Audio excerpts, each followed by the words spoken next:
Okay, I'm going to give everyone a quick overview of how you set up the Marble Platformer Starter Kit. It's an asset available on the Unity Asset Store. And to start with, when you first import it, so far that's all I've done is import the project into an empty scene. You'll see that there's an input manager, and you'll see that Unity is complaining that we are trying to import an asset which contains a global game manager. This is the file that it's complaining about, and that's because I've created a custom input manager for the platformer kit, and we're going to have to move that to where Unity expects it to be. On a Mac, you use Finder. On Windows, you'll use your whatever file system they use. And then you'll go to your project folder and assets, and you'll see input manager asset. Just drag that to project settings, and it's going to complain that an item already exists, and you're going to want to hit replace. And then that's all you got to do for that. So to create a basic scene, we're going to go here, and we're going to duplicate the starter scene. So we're just going to go edit duplicate, and I'm going to name this level 1.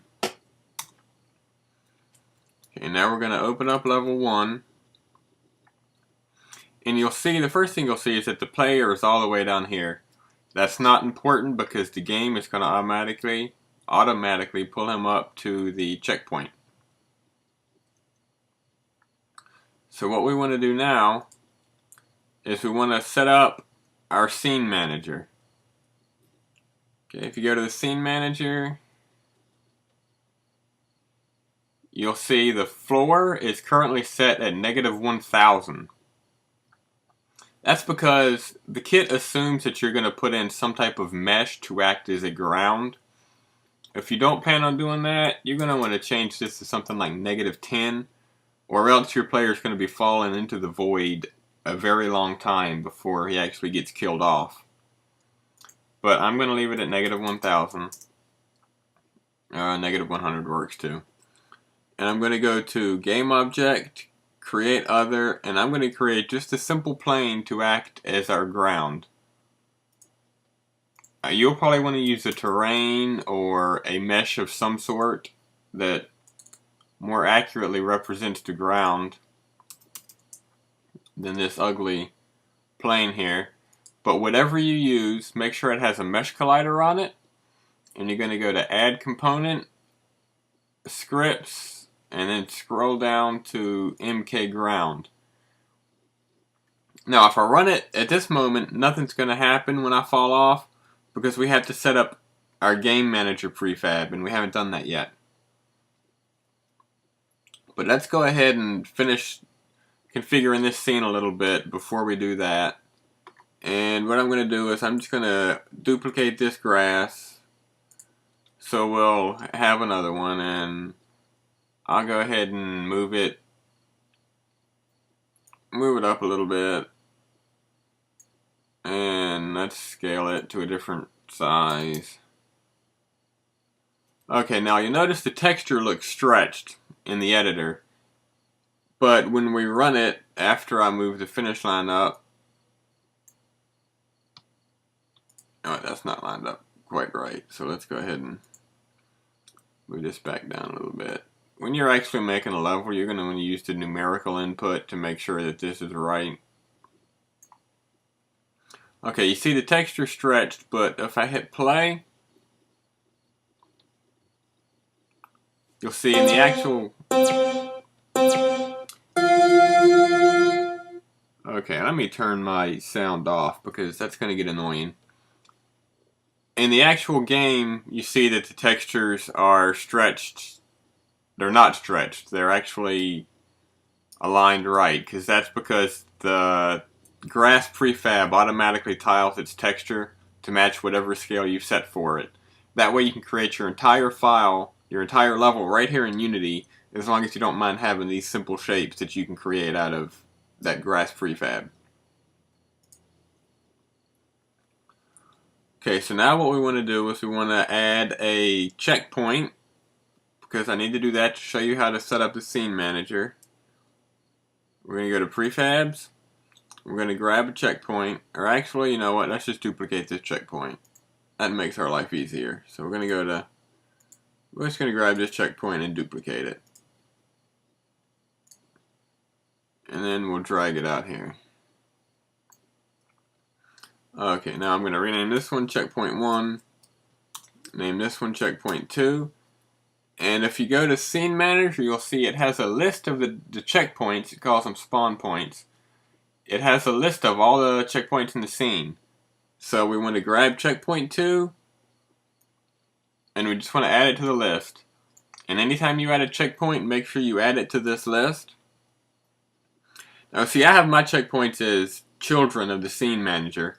That's not a requirement, but I think it helps. It helps keeps this view nice and tidy. Because then you don't have a whole bunch of checkpoints and a whole bunch of duplicates of everything in here. And I would also make a parent empty game object to hold the grasses if this was an actual scene.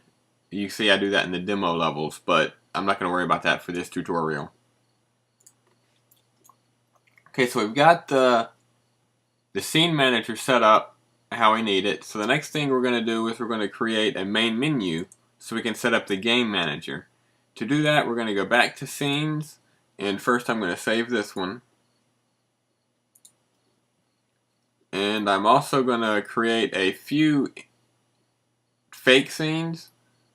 We're just going to go ahead and duplicate this a few times to give us a few scenes to work with. Ordinarily, of course, you would actually go in and edit each of these, and you would probably copy starter to start them. Because that's empty, that's a blank project, and it's easier to start from a blank project. But what you're going to do for the main menu, you're going to pick one of your levels that you want to be in the main menu. And the main menu is going to rotate around that level. So whichever level you pick, just duplicate it. And you rename it. You can rename it to anything you want, but main menu seems to make a whole heck of a lot of sense. So you're going to rename it. Then you're going to open the file.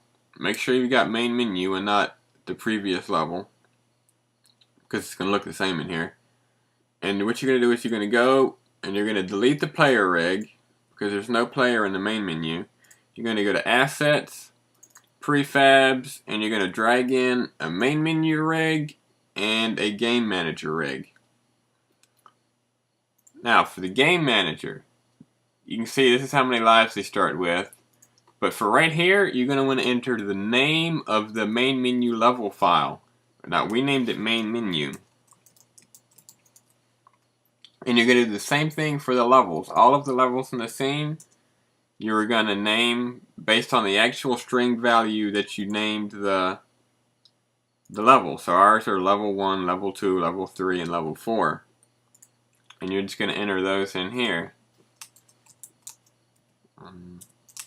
Level 2, level 3, and level 4. Now, for example, if you didn't name these like this, I could just as easily go in here and say, instead of going from level 3 to level 4, we'll go from level 3 to demo 4, and then that'll load the 4th level. That'll load this right here. But we're going to keep this at level 1. Because it'll make going through to the end of the tutorial much faster if I don't have to finish an actual level. Okay, so now all of that's set up, and what we're going to do is we're going to hit play right here from the main menu. You know what? I'm wrong. Everything is not set up. We got to set up the build settings. That already is set up. That's because I did this tutorial once before, and now I'm remaking it. But if that wasn't the case, this would be empty, and we'll go ahead and make it empty, just in case you don't know how to do this. If that was the case, this would be empty, and you would just go ahead and drag your scenes in here, and you want the main menu to be at the top. You can just drag that up to the top. That way it's the first scene that people see when they start up your game. Or maybe you have a splash screen or something else that you want to go first. But the main menu should be one of the first things that the player sees. So now that that's done, we can start the game. Okay, now you've got the main menu. You see it rotating around the level that we duplicated, and we're just going to hit New Game.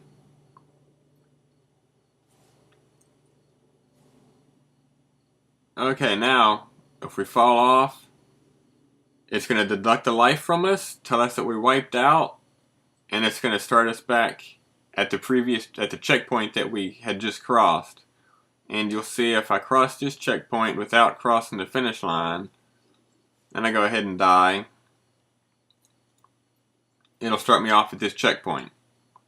And most of the game objects, most of the prefabs in the game will also remember their position at the point when the user crosses the checkpoint, and they'll resume from that position when the user is returned to that checkpoint.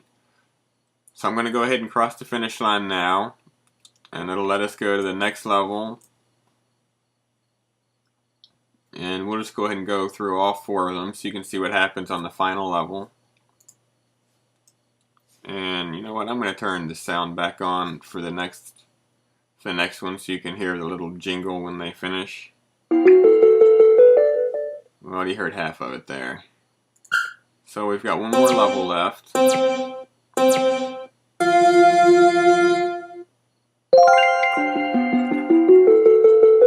Okay, so when you're on the final level, it just asks them to go right back to the main menu. And then here they are.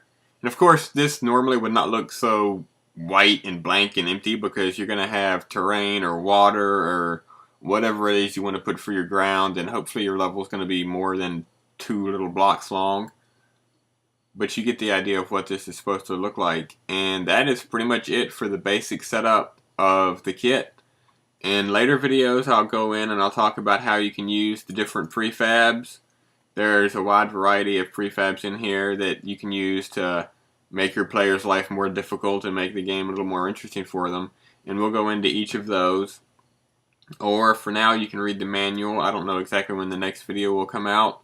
But thanks for watching, and I'll see you in the next video.